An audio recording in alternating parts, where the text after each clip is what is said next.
Salam uşaqlar, bu videoda ikinci hissə test toplusunun fosfor bölməsinə ətraflı yazılı cavab tələb olunan tapşırıqlarını tam şəkildə işləyəcəyik. Yəni səhifə 19-20-ni burada təqribən 19 sual var. 19 sualın hamısını işləyəcəyik. Bölmə adını tam olaraq desək fosfor, fosforun birləşmələri, mineral gübrələr. Vaxt itirmədən keçək birinci suala. Birinci sualda cədvəl verilib, kristallik kükürt ağ fosfor göstərilib, kütləsi göstərilib və mol miqdarı verilib. İndi bizdən həmin o mol miqdarların nisbətini, yəni A-nı B-yə nisbətin və verilmiş fosforun kütləsinin kükürdün mol nisbətinə, yəni daha doğrusu mol miqdarına nisbətini hesablamaq tələb olunur. Bu sualı həll eləmək üçün əvvəlcə qısa nəzəriyyəni xatırlayaq. Biz bilirik ki, nü bərabərdir. Nü bərabərdir, M böl M düsturu var. Yəni, bunlar bir-birinə oxşadı biraz. Yəni, kütləni molyar kütləyə böləndə mol miqdarını tapmaq olur. Yəni, verilmiş kütləni tutaq ki, məsəl üçün 310 qramı molyar kütlə, məsəl üçün tutaq ki, burada fosforun molyar kütləsinə böləndə mol miqdarını tapa bilərik. İndi bunun əsasında biz bu mol miqdarlarını tapacağıq və uyğun hesablamaları aparacağıq.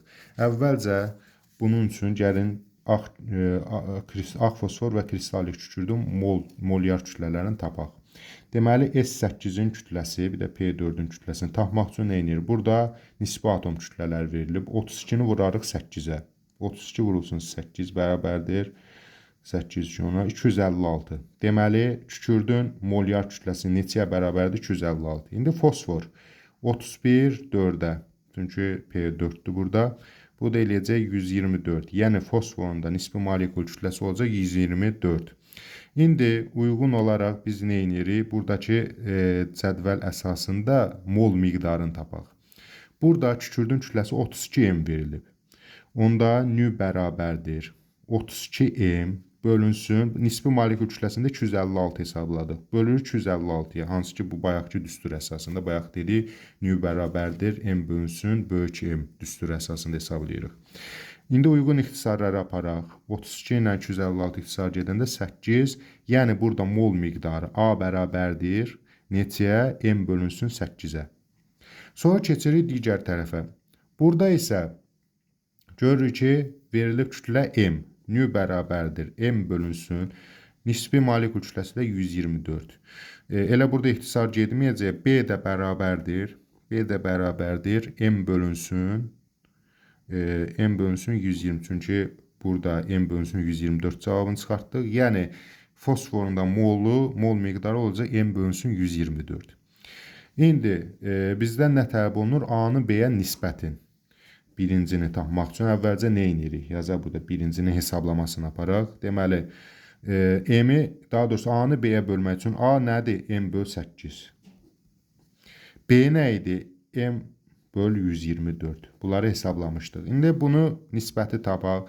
Bilir ki, bölməni vurmaya çevirən zaman M böl 8 vurulsun. 124-ü yuxarıya çevirməliyik. M isə aşağıya, yəni məxrəcə düşməlidir. Bu zaman M-lər ixtisar, yəni tərs çeviririk də bunu. M-lər ixtisar gedir. 124 ilə də 8 ixtisara gedəndə eləyəcək 31, 2, 31 də 2-yə bölündə 15,5. Yəni birincinin cavabı eləyəcək 15,5. İndi keçək ikincini hesablayaq. İkincidə bəs nə deyir? Deyir, M-i A-ya bölün. Yəni, M-i bölək. A hansı idi? Bax bu, M bölünsün 8-ə. Bu zaman yenə vurmaya çevirmək üçün tərs çevirərik. M vurulsun 8 böl M-ə. M ilə M ixtisar gedir, qalır yerdə 8. Yəni, ikincinin də cavabı olacaq 8. Keçək ikinci suala. 18,6 qram fosforun duru nitrat turşusu ilə reaksiyasından alınan qazın və turşunun mol miqdarını hesablayın. Bu tip sualları həll etmək üçün əvvəlcə reaksiyanı yazmaq lazımdır və əmsallaşdırmaq lazımdır. Reaksiyanı əzbərə bilirik. Mən burada indi vaxt itirməmək üçün elektron balansı tərtib edib əlavə işlər görməyəcəm. Siz onu oksidaşma reduksiya reaksiyalarında elektron balansı üsulu ilə əmsallaşmanı bilirsiniz. Və yaxud da ki, əvvəlki videolara baxa bilərsiniz. Birbaşa reaksiyanı yazaq. 3 fosfor, üstəgəl 5 HNO3. Burada yazırıq duru, çünki qatı nitrat turşusu ilə fərqli reaksiya verir. Və üstünə gəlsin su. Suyun da mol miqdarı 2-dir. 2 su. Reaksiya nəticəsində əldə olunur 3 mol ortofosfat turşusu, və NO qazı 5 molda NO qazı. Bu reaksiyadır. İndi bizdən 1-i və 2-ni tapmaq tələb olunur. Əvvəlcə reaksiyaya uyğun olaraq biz görürük ki, deməli, bizdən nə istəyir? 18,6 qram. Yəni biz yazarıq bunun üstündə 18,6 qram. Normalda 3 fosfor neçə qram olacaq? Burada indi fosforun nisbi atom kütləsi onsuz da burada yazıb 31-i 3-ə vurarıq 93. Yəni 93 qram fosfordan 3 mol ortofosfat, 5 mol da NO qazı alınır. Burada yer yoxdur, üstünə yazmağa belə yazırıq. 93 qram fosfordan 3 mol ortofosfat, 5 mol da NO qazı alınır. Yaxşı, bəs burada verilib 18,6 qram. Ondan nə qədər fosfor və nə qədər NO qazı alınır? Bunun üçün tənasüb qururuq. Məsələn üçün, bu şəkildə tənasüb qursa x-i taparıq, sonra bunu siləri bunlarla tənasüb qurarıq. Tənasüb nəticəsində elə birbaşa görürəm ki, bunun 5də 1 hissəsidir. Deməli, 3-ün 5də 1 hissəsi eləyəcək 0,6 mol, 5-in də 5də 1 hissəsi eləyəcək 1 mol. Biz bunu tapdıq. Sonra baxıb görürük ki, indi qazın əvvəl mol miqdarını istəyir. Qaz hansı idi? NO qazı 1 mol tapdıq. Yəni qazın mol miqdarı 1. Sonra deyir ki, turşunun mol miqdarı, turşu da ortofosfat turşusudur. Onu da 0,6 tapmışdıq. Deməli, onun da mol miqdarı 0,6-dır. Qısacası reaksiya tənliyini tərtib edirik. Daha sonra uyğun olaraq qramlar verir. Mol miqdarında 93 qramdan 3 mol 5 mol alınır. Bəs 18 molda nə qədər alınır? Tənasüb qurarıq. 0,6 və 1 mol cavabını taparıq. Birincidə 1 mol, ikincidə 0,6 mol. Üçüncü suala baxırıq. Deyir ki, kibritin yanma reaksiyasının tənliyini yazın və əmsallaşdırın. Kibritin yanma reaksiyasını əzbərə bilməliyik. Bilirik ki, kibritin yan tərəfinə qırmızı fosfor çəkilir. Kibritin çubuğunda isə kalium xlorat var. Onları bir-birinə sürtdükdə fosforla kalium xlorat arasında reaksiya girir. Kalium xlorid alınır. Buradakı oksigenlər fosforla birləşib P2O5 ağ tüstü əmələ gətirir. Və əmsallaşdırmaq üçün də elektron balansı üsulundan istifadə edilir. Bunu əvvəlki dərslərimizdə deməli oksidaşma reduksiya reaksiyaları var birinci hissədə. Onda izah eləmişik. Təkrar bunun üstünə durub vaxt sərf eləmək istəmirəm. Qısası reaksiyanın əzbər birliyi elektron balansı üsuluna əmsallaşdırır. Mən burada hazır yazdım. Daha sonra isə 2,5 mol duz alındıqda reaksiya daxil olan bəstimatdan mol sayını hesablayın. Görürük ki, burada duz hansıdır? Kalium xlorid 5 mol alınıb. 5 mol alınanda bəstimat hansıdır? Fosfor.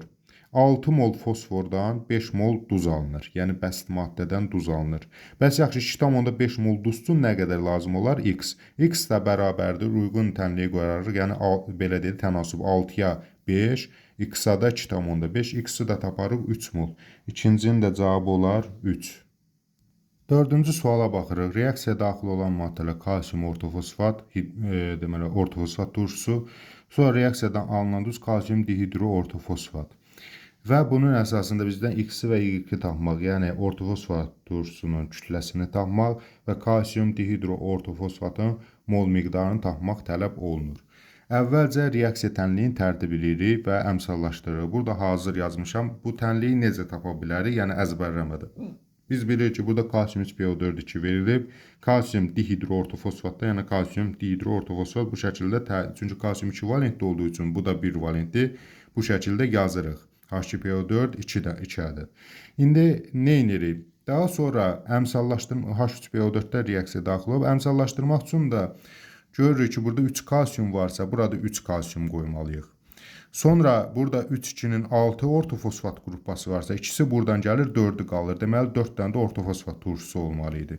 Reaksiyanı bu cür, bu şəkildə daha rahat əmsallaşdıra bilərik. Elektron balansı üsulu ilə də əmsallaşdıra bilərsiniz. Nəysə, İndi yəni burada reaksiyanın tənliyinin əzbərimə əslində ehtiyac yoxdur. Deməyim odur ki, yəni burada onsuz da daxil olan maddələri də hazır verib, alınan maddəni də verib. Adı ilə verib biz özün yaza bilərik. Sonra isə əmsallaşdırmaq üçün elektron balansından da istifadə edə bilərik və yaxud da ki, ortofosfat qrupası, yəni PO4 qrupasının sayına görə bilirəm ki, burada 3 kalsiumcu, burada 3 olmalıdır.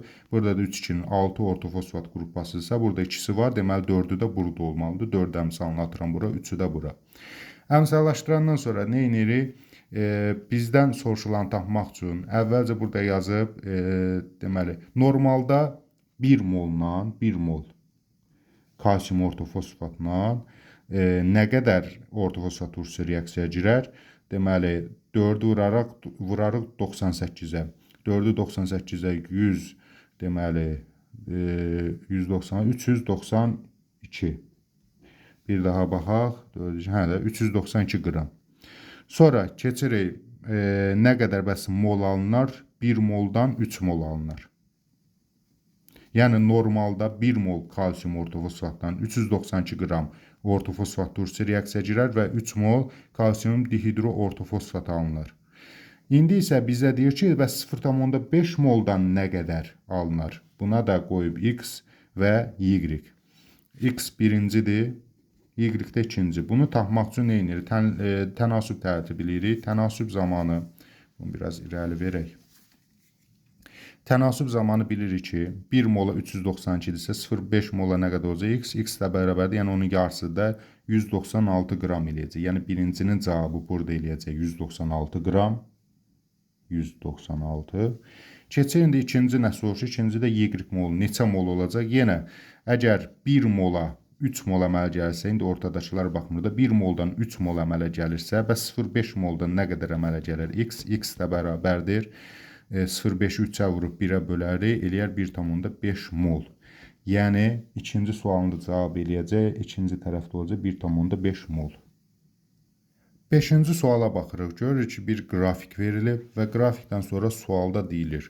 Natrium şorasının sənayedə alınma reaksiyasının tənliyini yazın və əmsallaşdırın. Reaksiyanın qrafikinə əsasən M-i hesablayın.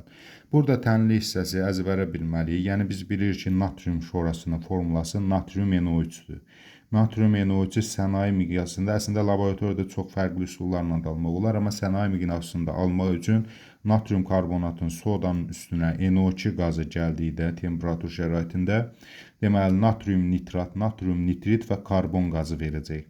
Sonra da reaksiyanı əmsallaşdırırıq, elektron balansından da istifadə edə bilər və yaxud da görür ki, burada 2 azot varsa, elə azotun da 2 əmsalı qoyarıq. Deməli, bütün əmsallar 1, sadəcə NO2-nin əmsalı 2 olacaq. Reaksiya hissələrini qabaqcadan yazıram ki, vaxt getməz. Həm də ki, reaksiyalar onsuz da burada məsələnin həll hissələri deyil. Belə deyək, yaddaş hissəsidir bunlar. Ona görə də bunları qeyd edirəm. Həll hissəsi burada ikinci olacaq. Reaksiyanın qrafikinə əsasən, yəni bax, buradakı qrafikə əsasən M-i hesablamalı olacaq. İndi gəlin bu reaksiyanı mən burada hazır vermişəm. Çünki hər iki tərəfə tez-tez baxmamaq üçün, kameranı yerləşdirmək üçün bir tərəf istiqamətləndirəcəm. Buranı oxuduq. İndi bizdən M-i hesablamaq tələb olunur. M də burada qrafikdə göstərilir. Bax, bundan söhbət gedir. Yaxşı, indi burada biz reaksiyanı qoymuşuq. Görürük ki, iki maddə azalanlar reaksiya girən maddələrdir. Artanlar da reaksiya. Çünki reaksiya girən maddələr zaman keçdikcə miqdarı azalacaq və reaksiyadan alınan maddələrin isə miqdarı çoxalacaq. Və o halda belə deyə bilər ki, iki maddənin hər ikisi M+31-dən başlayıb, biri bura qədər gəlib, biri isə hamısı sərf olunub. Hamısı sərf olunan daha çox gedən olacaq da. Biz fikir verib görsək ki, məsələn, bunların iki molekul, ikisinin də molekul kütləsini hesablasaq, məsələn, bu 46 üstə 60, 106 qram təqribən bu eləyəcək. NO2-də 14 üstə artıq bəlli məsələdir ki, bunun kütləsi, yəni əmsalına da vursa, bundan daha azdır. Deməli, bundan az sərf olunur. Məsələn, bundan 100 qram sərf olunanda, misal üçün, bundan 80 qram sərf olunur. Deməli, bu ikisi də M+31-dən başlayıb, bu NO qazıdır ki, az sərf olunub. Natrium 2CO3 isə hamısı sərf olunur. Çünki ondan çox-çox gedir. Çünki bunun molekul kütləsi bundan daha çoxdur. Bu, məsələn, 106 qramdır, bu isə daha azdır. Ona görə də bunun 106 qramı ilə bunun daha az qramı reaksiya daxil olur və nəticədə bu daha tez qurtarır. İkisi də eyni qədər olsa. Yaxşı, onda deyə bilər ki, buradakı natrium karbonat M+31-dir. Deməli, hamısı sərf olunub. Bu da əslində başlanğıcda M+31-dir, amma bir qismi sərf olunub, bir qismi artıq qalıb. Artıq bilmirik bunlar nə qədər sərf olunub, heç bu bizə lazım da deyil. Sonra keçirik, buradakı alınan maddələr. 3 dənə qrafik var. Biri daha çox alınır, biri orta miqdarda, biri isə daha az miqdarda, az miqdarda alınanı M-dir. İndi alınan maddə 3 dənədir. Üçünün də kütləsini müqayisə aparsaq, bilərik ki, hansı hansına uyğun gəlir. Burada aydın məsələdir. Gözlə baxan kimi atom sayına, kütləsinə görə bilirik ki, ən çox kütləsi olan budur, sonra budur, ən az kütləsi olan budur. Çünki bunda 3 oksigendir, bunda 2 oksigendir. Burada isə karbon qazı təbii ki, natriumdan, azotdan daha kiçikdir də karbon kütləsi. Ona görə də biz müqayisəni aparsaq görürük ki, bu xətt natrium NO3-ə aiddir, bu xətt natrium NO2-yə, ən balaca xətt isə karbon qazına aiddir. Deməli, karbon qazına nə qədər əmələ gəlib? M qram qədər əmələ gəlib. İndi biz bunun əsasında hesablayıb tapa bilərik. Əvvəlcə kütlələr hesablayaq. Bu tərəfdə ayrılar verilib. Ayrılar əsasında baxaq. 23 2-nin 46, 12 48, 60, 106 qram natrium karbonatdır. Karbon qazı isə 12, 32, 44 qramdır. Yaxşı, biz burada nəyi müşahidə edirik? Gör ki, natrium karbonat reaksiyaya girib, karbon qazı əmələ gəlib. Əmələ gələn karbon qazı M qramdır, natrium karbonat isə M plus 31 qramdır. Yəni 31 qram azalma gedib. Yəni bax, bu M plus 31-dən 31 qram azalıb, çevrilib olub M. Onda tənasibi belə qura bilərik. Demək, 31 qram azalanda, 31 qram, natrium karbonatın kütləsi 31 qram azalanda M qədər əmələ gəlir. Yəni M plus 31-dir, 31 çıxanda oldu M. Yaxşı, bəs normalda nə qədər azalıb əmələ gəlməlidir? Burada 106 qramdan 44-ü çıxarıq. 106-dan 44-ü çıxanda neçə eləyir? Deməli, 44, 56, 62. Yəni, normalda 62 qram azalanda 44 qram əmələ gəlməlidir. 106-dan 62 azalıb, 106-dan 62-ni çıxanda eləyir 44. Yəni 106 qram natrium karbonat reaksiyaya girir, 62 qram azalmadan sonra 44 qram karbon qazı əmələ gəlir. Biz bu tənasüb əsasında M-i hesablayıb tapa bilərik. M bərabərdir 31 vurulsun 44 bölünsün 62. 31 ilə 62 bu da eləyəcək 22, M bərabərdir 22. Bizdən də nə tələb olunurdu tapmaq? M-i tələb olunurdu tapmaq. M-in də 22 olduğunu tapdığımıza görə burada ikinci hissəyə yazarıq 22. Yəni bu əvvəlcə reaksiyanı tərtib elədik, sonra uyğun o qrafikdəki uyğun verilənləri qoyduq yerinə, sonra kütlələri ayrılar hesabına tapdıq, qoyduq yerinə. Azalma əsasında gördük ki, normalda 62 azalmalıdır, amma indi 31 azalıb, deməli yarı qədəridir. 44-ün də yarısı 22 qrama uyğun gəlir. 6-cı sualdan davam edirik. Bizə bir şəkil göstərilib. Məlum olur ki, kalsium ortofosfatla sulfat turşusu reaksiya daxil olub. Deyir ki, reaksiya tənliyini yazıb əmsallaşdırın. Kalsium, burada bir şərt də var ki, deyir tam sərf olunmuşsa. Bunu da nəzərə alıb reaksiyanı tərtib edirik. Kalsium ortofosfatla sulfat turşusu reaksiya girəndə kalsium sulfat və ortofosfat turşusu alınır. Çünki sulfat turşusu ortofosfatdan daha qüvvətli olduğu üçün SO4 qrupbası onu sıxışdırıb çıxardır. Yəni kalsiumla SO4 birləşir, PO4 çıxır, hidrogenlə birləşir və ortofosfat turşusu əmələ gətirir. Reaksiyanı yazırıq, elektron balansı üsulu ilə əmsallaşdırırıq. Reaksiyanı yazmaq yaddaşa əsaslanır. Elektron balansı üsulu da bir neçə dəqiqə vaxt çəkir deyə onu mən hər dəfə videolarda özüm ayrıca yazıram ki, vaxtdan getməsin.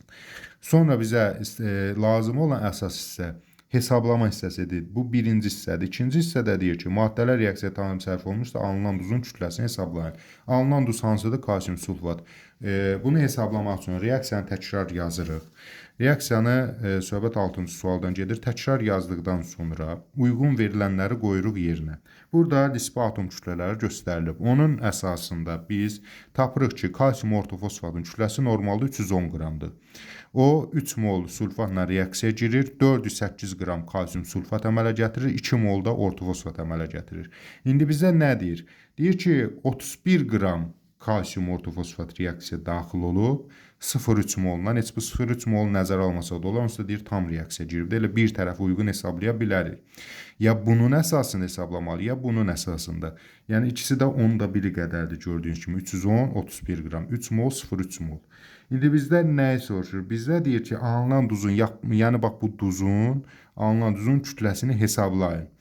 Biz görürük ki, normalda 310 qram reaksiya girəndə 408 qram alınır. Və ya digər tərəfinə baxaq. 3 mol sulfat reaksiya girəndə 408 qram alınır. Bəs 0,3 mol girəndə nə qədər alınır? X. Bu tənasübdə də x bərabərdir 4, 8-i 0-3-ə vurub 3-ə bölərik, 40,8 cavabını alarıq. Deməli, 6-cı sualda bax duzun, yəni kalsium sulfatın kütləsi olacaq 40,8. Yazırıq ikinci sualın cavabı 40,8. 7-ci suala baxırıq. Gör, deyir ki, natrium hidroksid ortofosfatla reaksiya daxil olub, X əmələ gəlib və X ilə natrium hidroksid reaksiyası getmir. Yəni, bu X ilə natrium OH reaksiya getmir. Onda da X maddəsinin formulunu tapaq.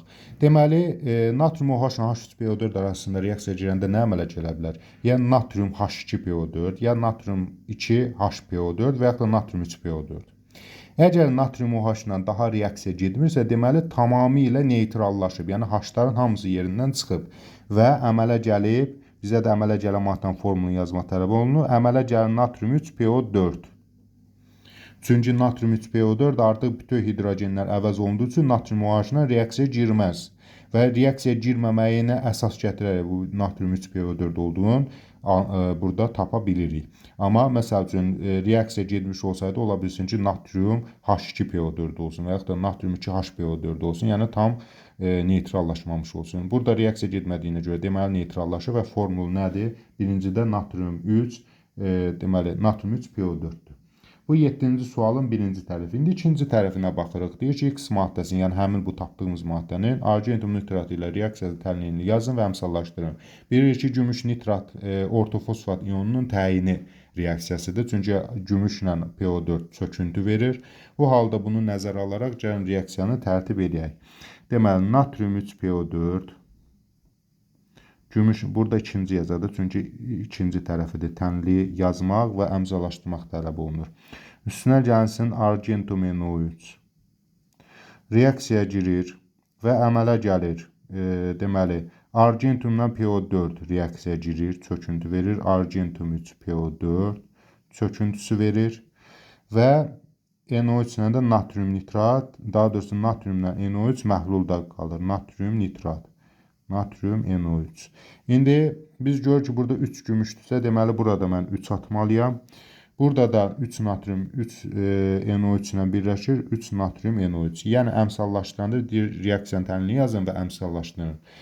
Əmsallaşdıranda belə olur. Natrium 3PO4-ə 1 düşür, argentum NO3-ə 3 düşür, natrium NO3-ə 3 düşür və argentum PO4-ə 1 düşür. Reaksiya bu şəkildə yazmaq olar. Burada çöküntü hissəsini yazmamaq da mümkündür. İndi isə keçək 8-ci suala. 8-ci sualda görürük ki, kalium hidroortofosfat və kalium dihidroortofosfat verilib və bunun bir molunda olan polyar kovalent rabitələrinin mol sayını tapın. Əvvəlcə deməli formulları təyin eləyək. Kalium hidro dediyinə görə deməli bir dənə hidrogen var. O halda ikisi kaliumdur, biri hidrogen. Kalium HPO4. Sonra kalium dihidro olduğuna görə D2 deməkdir. Deməli ikincisi də kalium H2PO4-dür. Formulaları tapdıq. Biz bilirik ki, kaliumla ion rabitəsi əmələ gətirir. Digərləri isə polyar kovalent rabitə əmələ gətirir. İndi bizə bunun bir molda olan polyar kovalent rabitələrin mol sayını tapmaq tələb olunur. Təbii ki, ümumi rabitə sayına ion rabitəsini çıxsam, polyar kovalentin rabitə sayını tapa bilərəm. Bunun üçün nə edirik? Ən yaxşı, ən asan üsul bir neçə üsul var. Məsələn, qrafikində çəkə bilərik və başqa üsullardan istifadə edə bilərik. Ən yaxşı üsul odur ki, biz bilirik ki, oksigen valentliyi 2-dir. 2-ni vurarıq 4-ə 8. Deməli, bunda neçə rabitə var? Ümumi 8 rabitə var. 8 rabitədən ikisi kaliumdan ion rabitəsi əmələ gətirir. 8-dən 2 çıxanda neçə qalır? 6. Deməli, 6 rabitədə nədir? Polyar kovalent rabitədir. Aşağıda da yenə oksigen valentliyi 2, 2, 4-ün 8. Deməli, bu molekulada ümumi 8 rabitə var. 8 rabitədən cəmi bir dənə kalium var, biri ion rabitəsi əmələ gətirir. Yerdə qalan hamısı nə olacaq? Polyar kovalent. 8-dən 1 çıxanda eləyir 7. Deməli, 7-dən də nə var? Polyar kovalent rabitə var. İndi bizə deyir ki, X və Y tapın, biz də tapdıq. Onsuz da birinciyə 6, ikinciyə də 7. Deməli, 8-ci sualın cavabı olacaq. Birinciyə 6, ikinciyə də 7. 9-cu suala baxırıq. Deyir ki, pirofosfat turşusu molekulunda əvvəlcə pirofosfat turşusunun formulasını yazaq. H4, P2O7. Olan polyar kovalent rabitələrin sayı. Görə elə bunda nə qədər polyar kovalent rabitə var? Yenə oksigen valentliyin 2-ni 7-yə vurarıq 14. Deməli, polyar kovalent rabitələrin sayı 14-dür. Sonra rabitələrin sayı HXPOY turşusunun molekulundakı atomların sayına 2,8 dəfə çoxdur. Deməli, o molekulların sayını tapmaq üçün 2,8-ə bölməliyik. 14-ü bölə 2,8-ə bərabərdir 5. Deməli, HXPOY turşusunun molekulunda atom sayı neçədəndir? 5 dənədir. Həmin o 14-ü, yəni polyar kovalent rabitənin sayı 14-ü 5-ə böləndə 2,8 eləyib. Biz artıq atom sayını tapdıq. Aydın məsələdir ki, bu metafosfat turşusudur. Yəni HPO3 turşusudur. HPO3.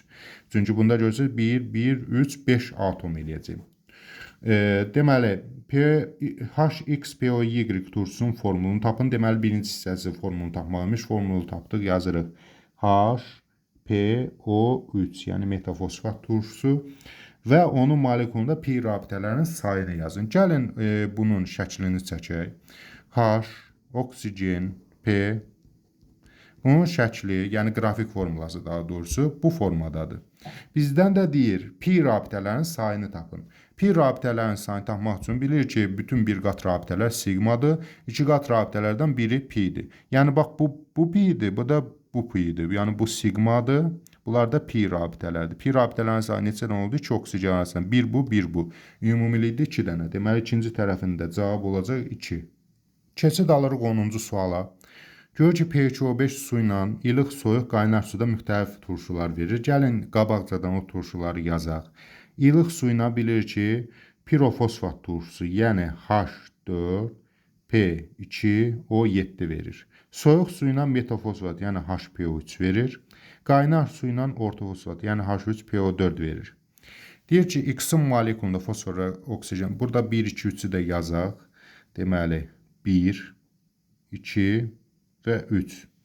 Deməli, X-in molekulunda fosfor və oksigen atomları arasında olan sigma rabitələrin sayını. X hansı idi? H4P2O7.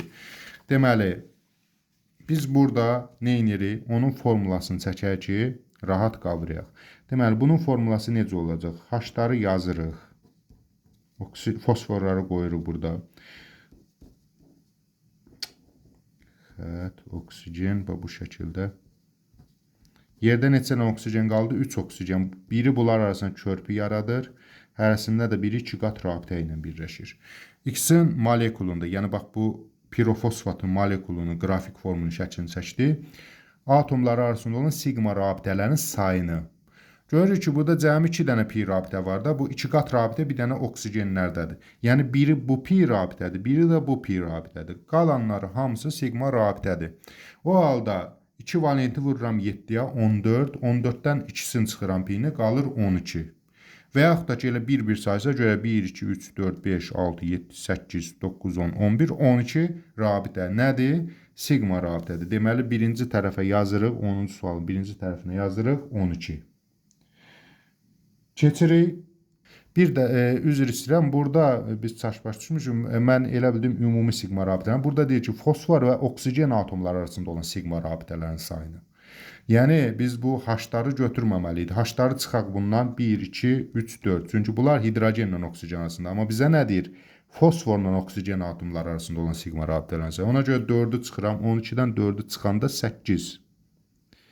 Bildiniz də bunu niyə dəyişdik? Çünki burada deyir X-in molekulundan fosfor və oksigen atomları arasında sigma rabitələrin sayını. Biz cəmi sigma rabitələri götürmüşdük, amma bu hidrogenlə oksigen arasında olanları çıxmalıyıq.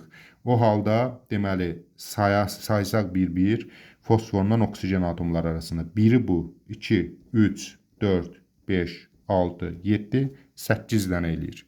8-dən ümumi rabitə sayı bilir ki, 2, 7-nin 14-dür. 14 dənədən ikisi pi-dir. 4 dənəsi də hidrogenlər arasındadır. 14-dən 6 çıxanda 8 eləyir. Birincinin cavabı 8. Burada əvvəlcə tələslik, texniki səhv oldu. İndi ikinci tərəfə keçək. İkinci tərəfdə deyir ki, Y-in molekulunda olan ümumi atomların sayı. Y hansıdır? Metafosfat, HPO3. Atomların sayını tapaq. 1 hidrogen, 1 fosfor, 3 oksigen. Cəmi elədi 5. İkinci tərəf oldu 5. Yazırıq 5-i. Sonra indi üçüncü tərəfə baxırıq. Deyir ki, Z-in molekulunda pi rabitələrin sayını tapın.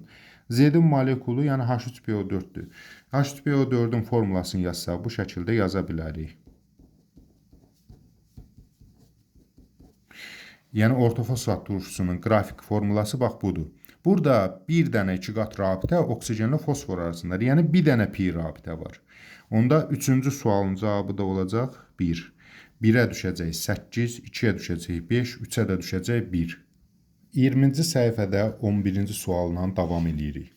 11-ci sualda görürük ki, burada kibritin yanma reaksiyasıdır. Kalium xlorat, üstə fosfor, kalium xlorid və bizə aydındır ki, fosfor deməli kalium xloratla reaksiya edən, yəni kibritin alışma reaksiyası gedəndə P2O5 alınır. Yəni X burada hansıdır?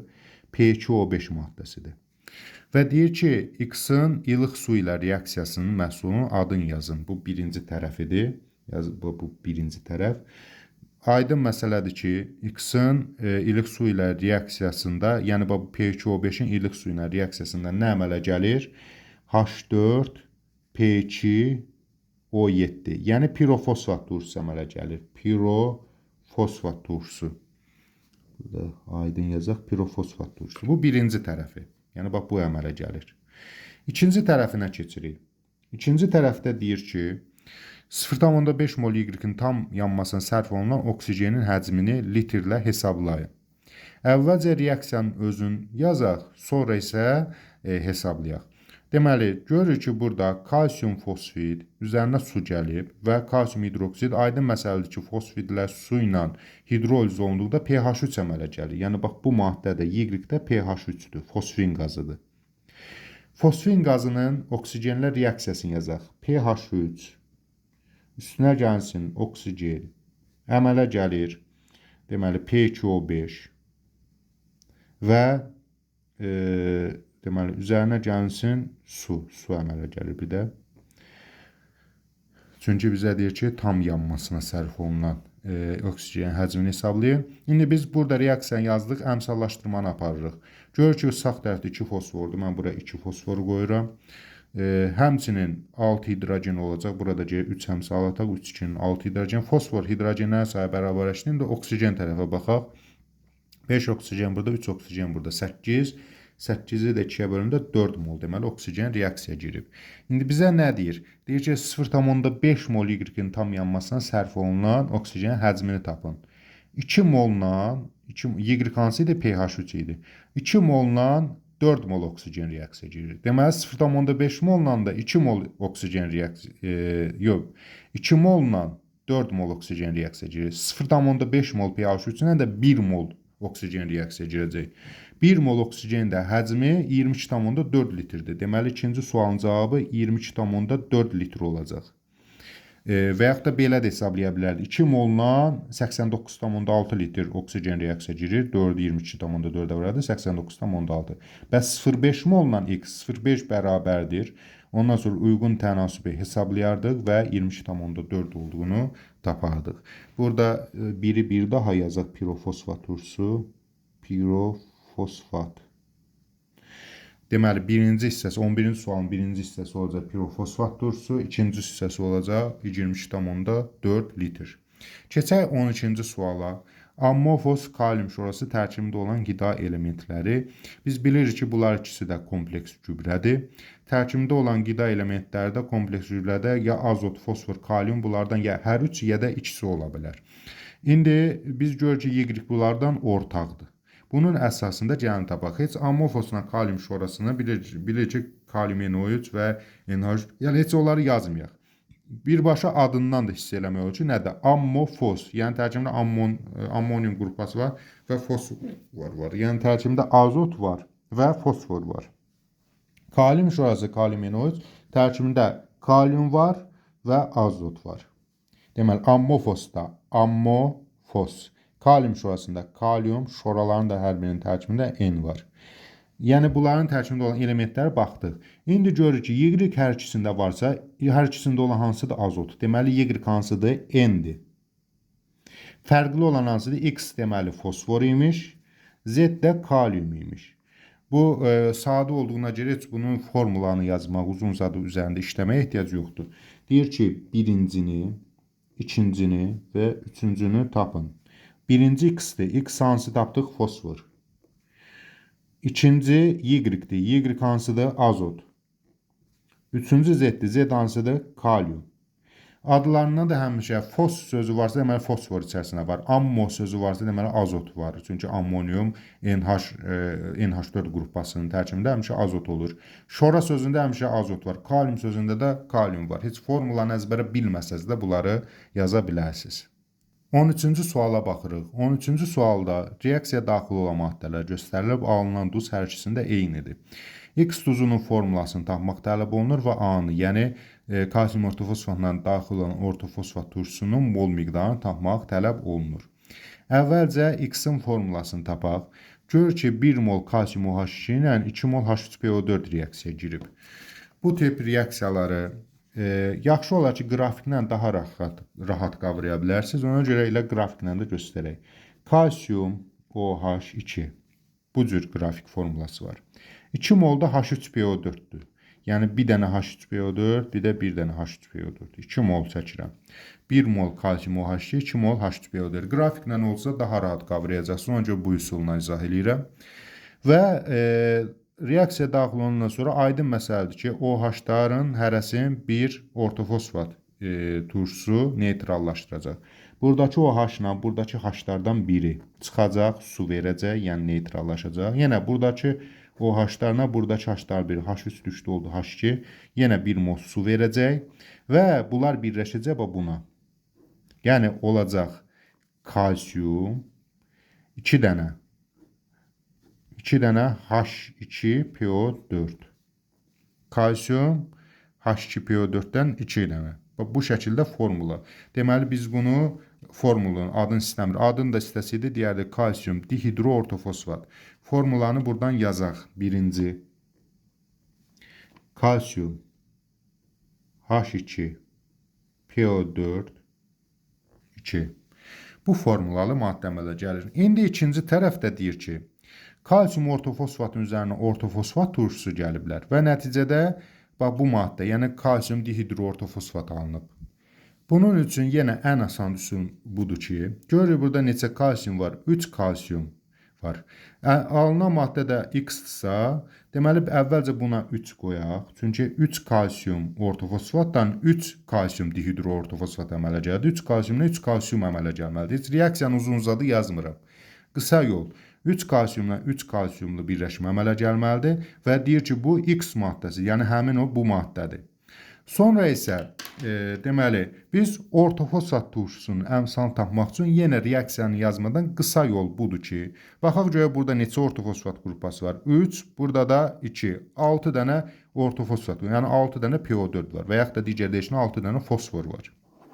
Yaxşı, bunun ikisi PO4-dən gəlirsə 4'ü qalır. Deməli 4 də bundan gəlir də. Yəni burada yenə deyirəm 3, 2-nin 6 PO4 qrupası var. 6 dənədən 1 mol vurulsun 2. 2 dənəsi buradan gəlir. Yerdə qalır neçəsi? 4'ü. Deməli 4 dənə də PO4 qrupası burada var. Ən asan başqa yollar da var. Reaksiya yaza bilərdik, uzun uzadı, nə qrafik çəkə bilərdik. Ən qısa yol budur. Deməli ikincinin də cavabı nədir? 4 mol imiş. Yəni A bərabər imiş. 2-də deyir, birinci deyir X-in formunu tapın, ikinci də deyir A-nın mol miqdarını tapın. Yəni heç burada biz əmsallaşdırma falan eləmədən bilir ki, 4 dənə PO4 bunda, 1, 2-nin 2 dənə yəni PO4 bunda, 4, 2-nin 6 dənə PO4 qrupası. Burada da 3, 2-nin 6 dənə PO4 qrupası. PO4-lərin sayı ilə biz əmsallaşdırıb tapdıq. Burada niyə 3 qoyduq? Çünki kalsium 3 idi, indeksi 3 idi. Ona görə 3 qoymalıydıq.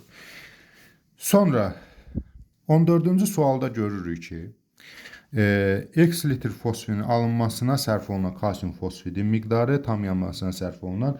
Burada xatırlayırsa bayaqki reaksiyadan söhbət gedir. Yəni kalsium fosfiddən, kalsium 3P2-dən, buradakı reaksiyadan söhbət gedir. pH3 alınıb, yəni fosfin qazı alınıb. Normalda yəni bu reaksiya gedir. Kalsium 3P2 üstə H2O, kalsium OH2 və pH3 reaksiyası gedir. Reaksiyanı yazıb da hesablamaq olar, amma heç reaksiyanı yazmamış da əvvəlcə kalsium fosfidi, kalsium 3P2-ni yazıram. Bundan nə qədər fosfin alına bilər? Təbii ki, bunda 2 varsa, bura 2 əsallatıram. Yəni 2 fosfor 2 fosfora bərabər olmalıdır. Yəni qramla götürsək, 340-ın 120 üstə 31-in 62, 182 qramla, Fosfor, burada litr nə verir baxı fosfini? 2 23,4-də 44,8 litr alınır. 182 qram deməli kalsium fosfitdən 44,8 litr fosfin alınır. Bəs 9,1 qramdan nə qədər x litr fosfin alınıb? İndi biz o x-i tapırıq, sadə tənasübdür. Deməli, x bərabərdir 9,1 vururuq 44,8-ə, bölürük 182-yə. Bunlar da çıxanda eləyir 21. 20-ni də eləyəndə 4-ümüzdə 2,24 litr.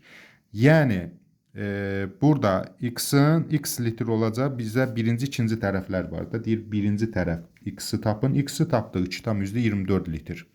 Yazıram bura 2,24. Sonra deyir ki, y hesablayın, yəni ikinci tərəfi də qoyaq bura. Y bəs hansıdır?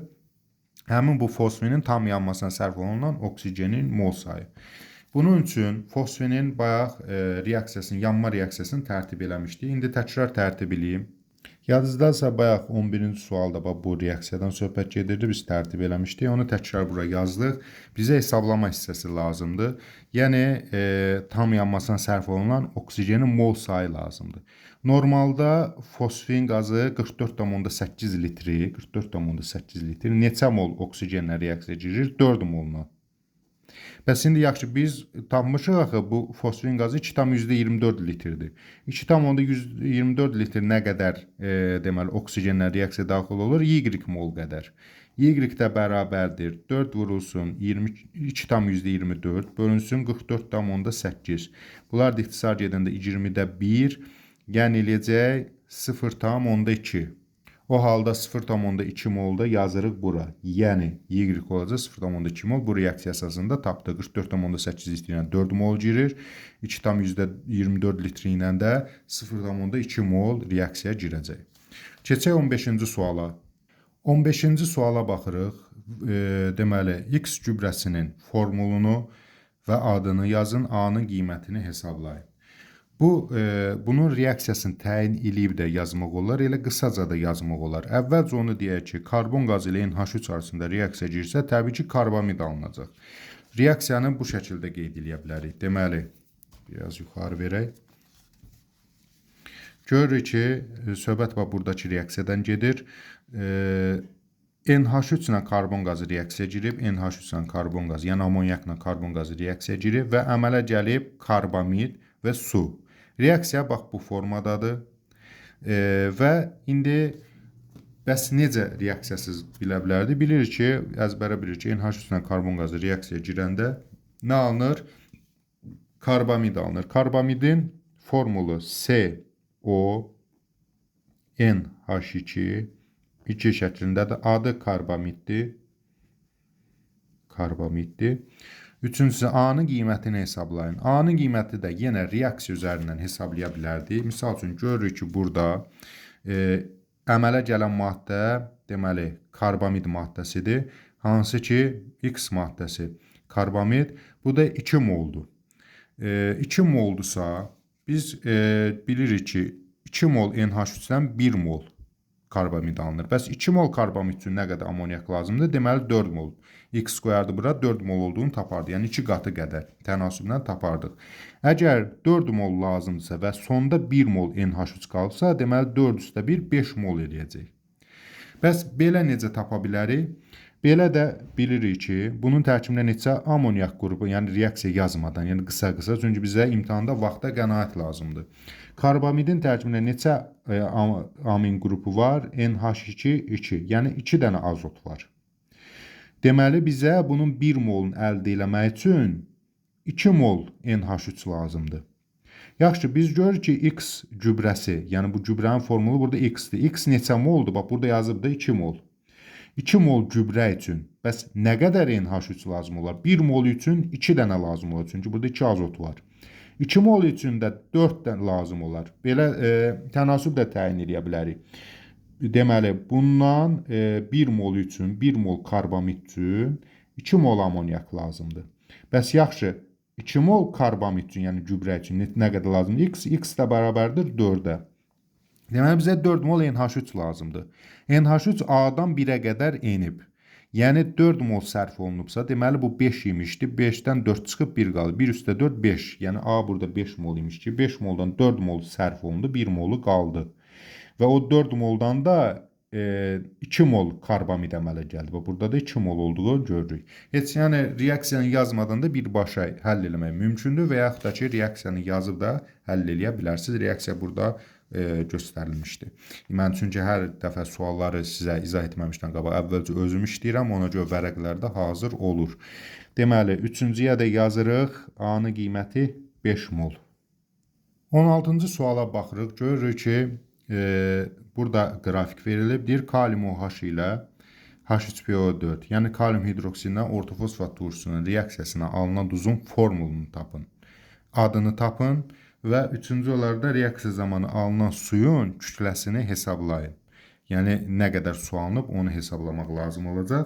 İndi biz bura 1, 2, 3 qoyaq. Birinci, ikinci və üçüncü. Burada müxtəlif duzlar alına bilər. Əgər 1 mol kalium OH-sa, kalium H2PO4 və yaxud da 2 mol olanda kalium 2 HPO4 və ya 3 mol olanda kalium 3PO4. İndi biz bunun hansı olduğunu bilmək üçün, yəni 1-in 1-ə nisbətində olur kalium dihidroortofosfat. 1-in 2-nin 1-ə nisbətində olur kalium hidroortofosfat. 3-ün 1-ə nisbətində olur kalium ortofosfat. Və indi biz bunların nisbətini bilmək üçün bu qrafikdən istifadə edirik. Görürük ki, kalium OH, burada qısaca yazaq bu vərəqin üzərində. Görürük ki, burada kalium OH 0,5-dən 0,1-ə düşüb. Deməli, kalium OH-dan nə qədər imiş? 0,4 mol imiş. Sonra görürük ki, ortofosfat 0,2-dən 0-a qədər inib. Yəni, ortofosfat turşusuna nə qədər sərf olunub? 0,2 mol. Bundan 0,5-dən 1-ə düşübsə, deməli 0,4 mol kalium OH reaksiya girib, 0,2 mol da H3PO4 reaksiya girib. Artıq aydın məsələdir ki, 2 qat, 2 mol bundan, 1 mol bundan tipli, yəni 2-nin 1-ə nisbəti ilə reaksiya girir. 2 mol kalium OH, 1 mol H3PO4 kimi götürə bilər. Əslində, burada mol miqdarı 0,2, 0,4 verilib, yəni 2-nin 1-ə ixtisarla desək, 2-nin 1-ə nisbəti ilə reaksiya girir. Və heç uzun uzadı reaksiyaya yazmadan aydın məsələdir ki, 2 kalium burada əvəzləyəndir. Çünki 2-nin 1-ə nisbətindədir. Yəni 0,4 0,2-yə böləndə 2-nin 1-ə bu şəkildə nisbət alınır. Bu kalium OH-dır, bu da H3PO4-dür.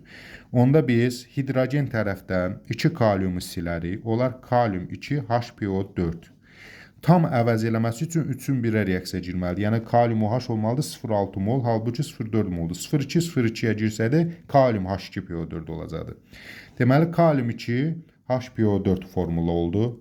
Bu da birinci bizdən formulasını istəyir. Bura yazırıq formulanı, yəni alınan duzun formulası kalium 2 HPO4.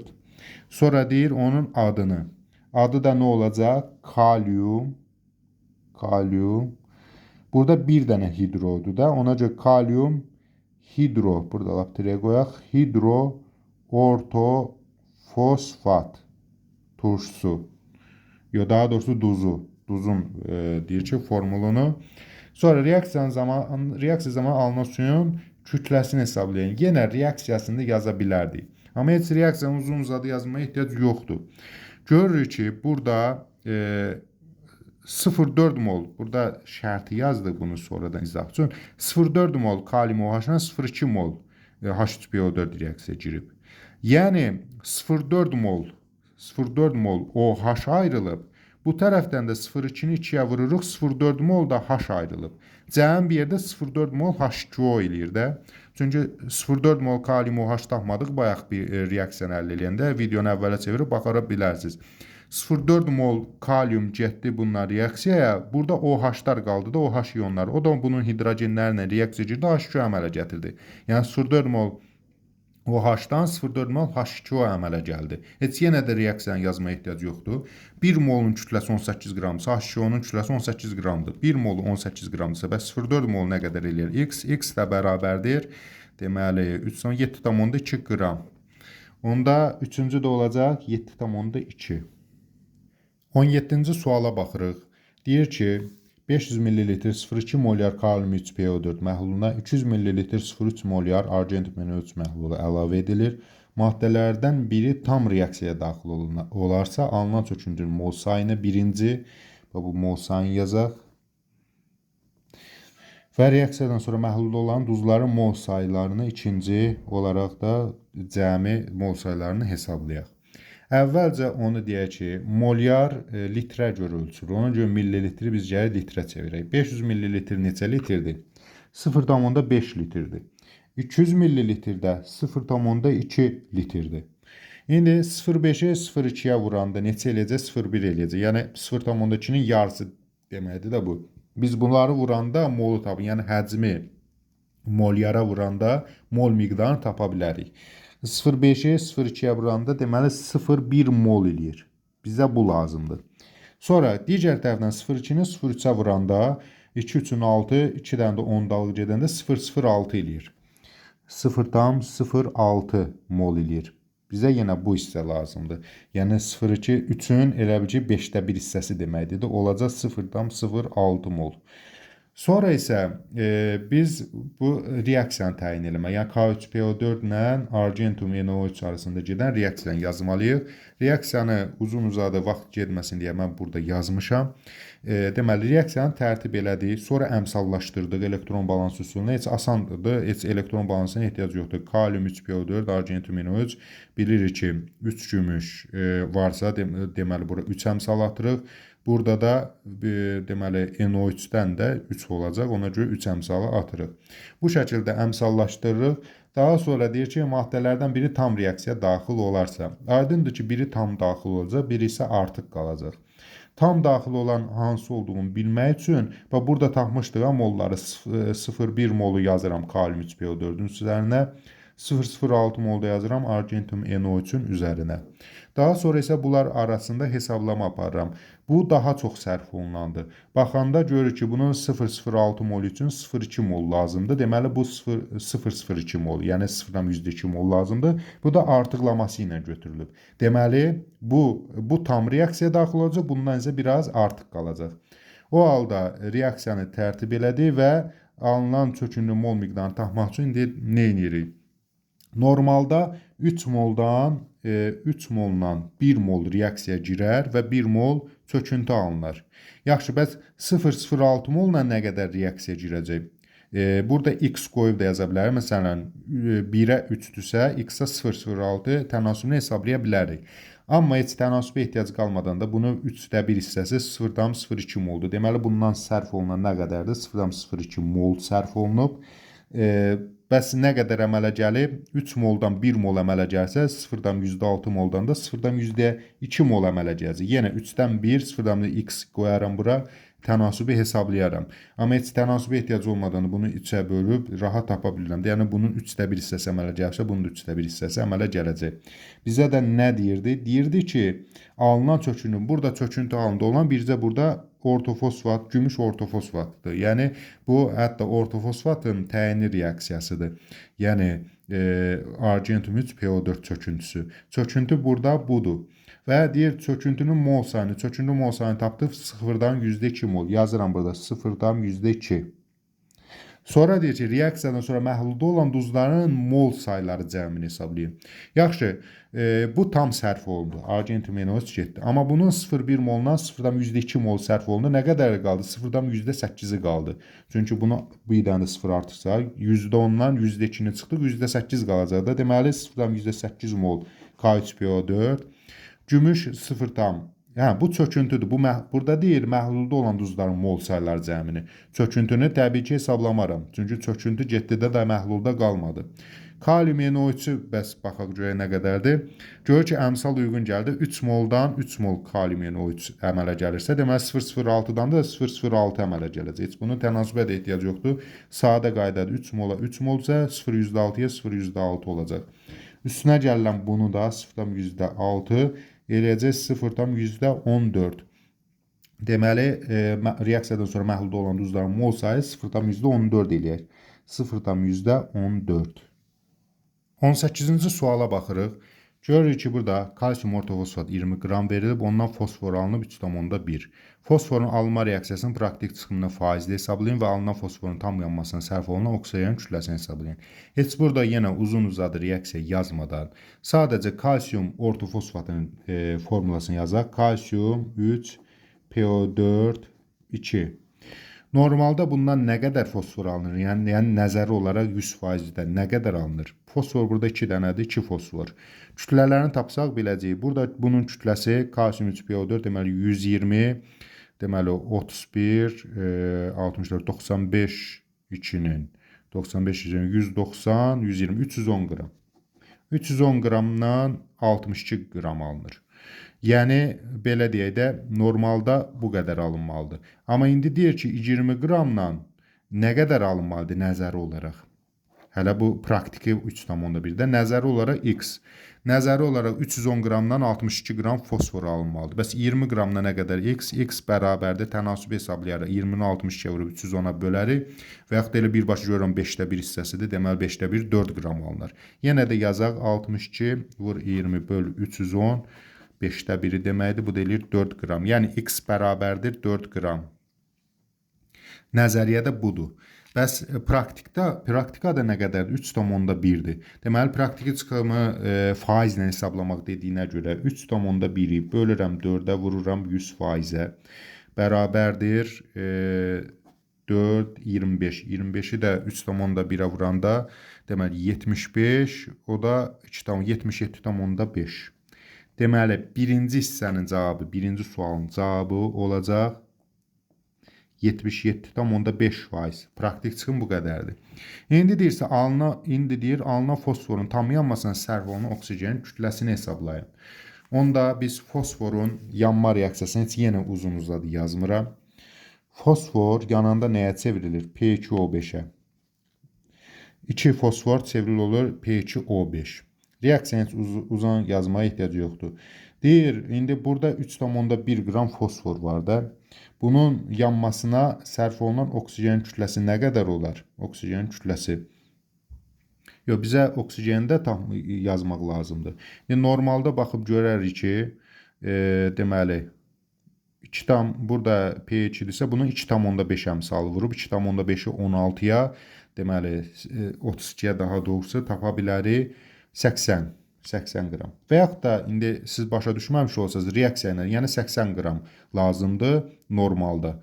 3,1-ə də təbii ki 20-də 1 hissəsi 4 qram eləyəcək. Amma reaksiya ilə yazmış olsa, çünki ola bilsin ki bəzi uşaqlar başa düşmədi, reaksiya ilə də belə yaza bilərik.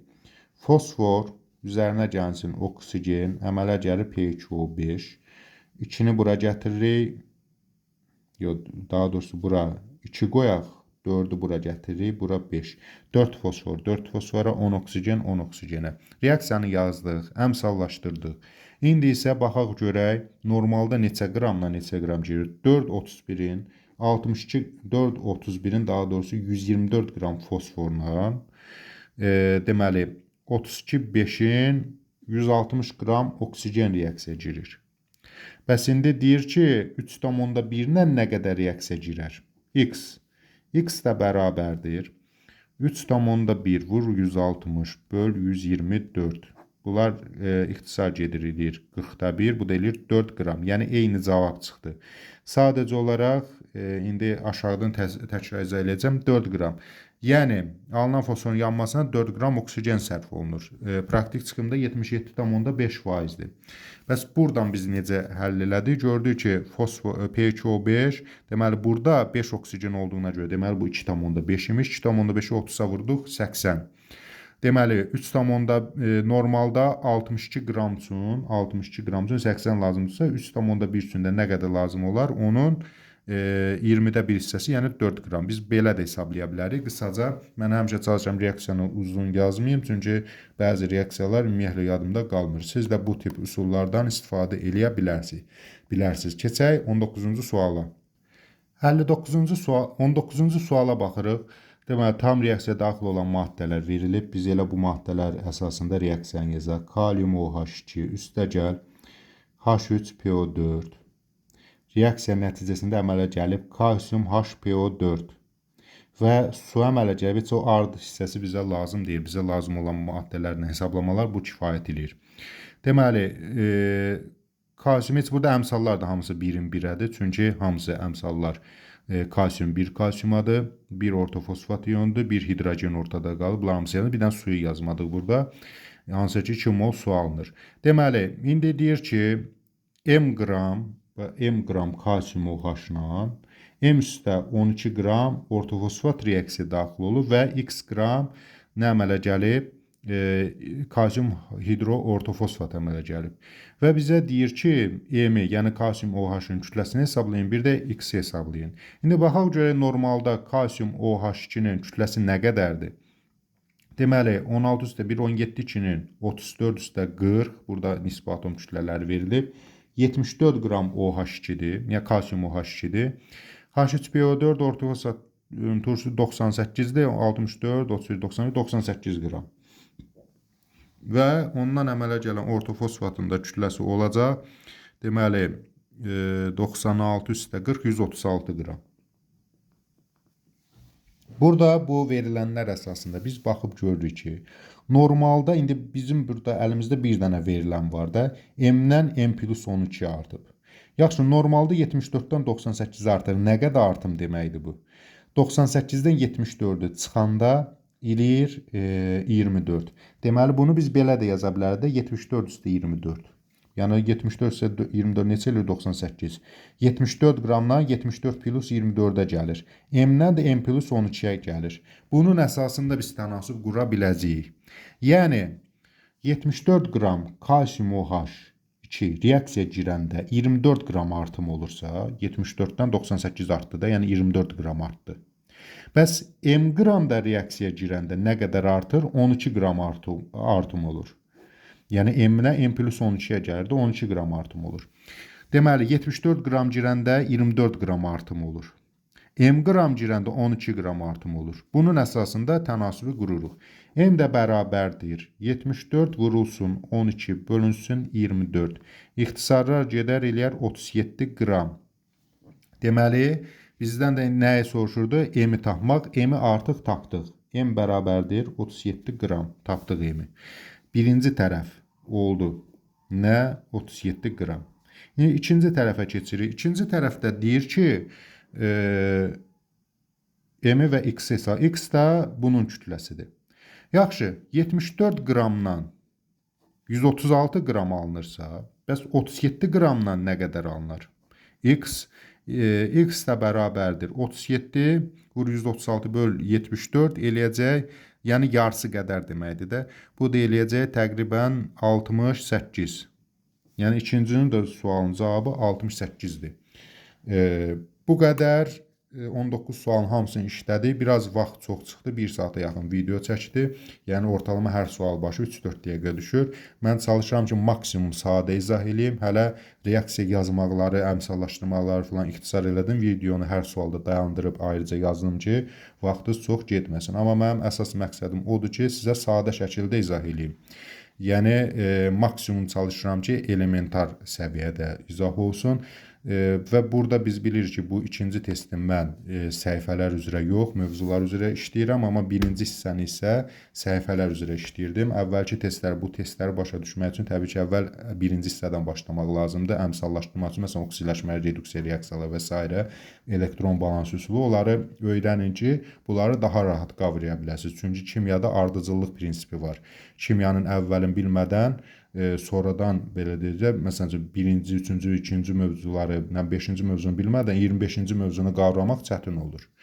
Bu qədər. Artıq bölməni, fosfor bölməsini bütöv bitirdik. Növbəti videolarımızda karbon bölməsinin yenə mövzular üzrə işləməyə davam edəcəyik. Sağ olun. Növbəti dərslərdə görüşənədək.